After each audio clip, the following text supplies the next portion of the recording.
Mario Kart World is hiding things in plain sight. In desert hills, rock faces are carved with cave-like markings. Toad, Yoshi, even Toad riding Yoshi. That pairing didn't appear in-game until New Super Mario Bros. Wii in 2009. You'll also spot the Angry Sun, first appearing in Super Mario Bros. 3, where it aggressively chased the player through desert levels, acting less like a standard enemy and more like a living environmental threat. Nearby is Lakitu, a character dating all the way back to the original Super Mario Bros. In 1985. Originally an enemy that hovered overhead throwing spinies, Lakitu later became the referee of Mario Kart. Seen together, these characters don't feel decorative, they feel ancient, and that sense of history carries straight into Nintendo's world building, especially when we reach Mario Circuit. At Mario Circuit, the starting block hanging over the line is a direct SNES tribute. The circuit itself plays heavily into the original Super Mario Kart, from the layout to the feel to the details layered throughout. Retro Mario characters appear everywhere as stickers plastered around the track, like decades of racing history. Underneath that SNES style starting block, you can even spot controller slots, a completely unnecessary detail that makes it even better.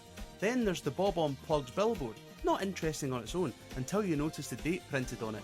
27th of August 1992. That's the exact date Super Mario Kart released in Japan. A tiny detail, but a brilliant way of quietly celebrating where it all began. The attention to history and fan service shows up again and again and again, and it's awesome. Moo Moo Meadows is a great example of continued world building. The lovable cow is a playable character, of course, but it's also clearly still a working cow. You can see milk being produced, evidenced by the cans that are laying around, alongside other dairy products like cheese, butter, cream, and more. However, this has drawn criticism from some animal rights organisations. The area is filled with barns, and nearby there's even ice cream being sold, run by a slightly unsettling, permanently smiling toad. It does, however, reinforce the idea that this isn't just a racetrack, it's a functioning place. Then things get a little bit dark at the beautiful Venetian-inspired Salty Speedway.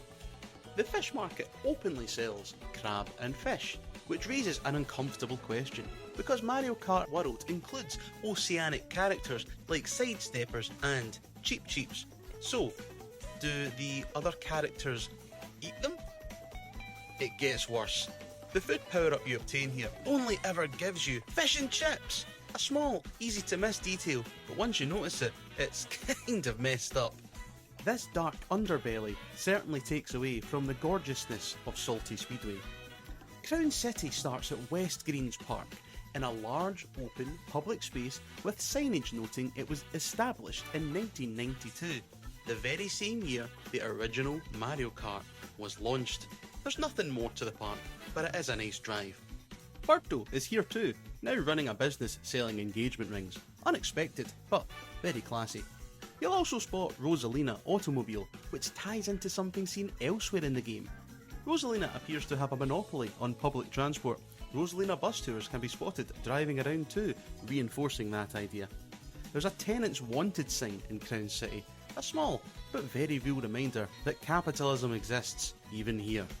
If you look even closer in Crown City, you'll find graffiti from Koopas, Bullet Bills, Nabbit and Monty Mole, along with one rather mysterious poster that looks extremely like a well-known character.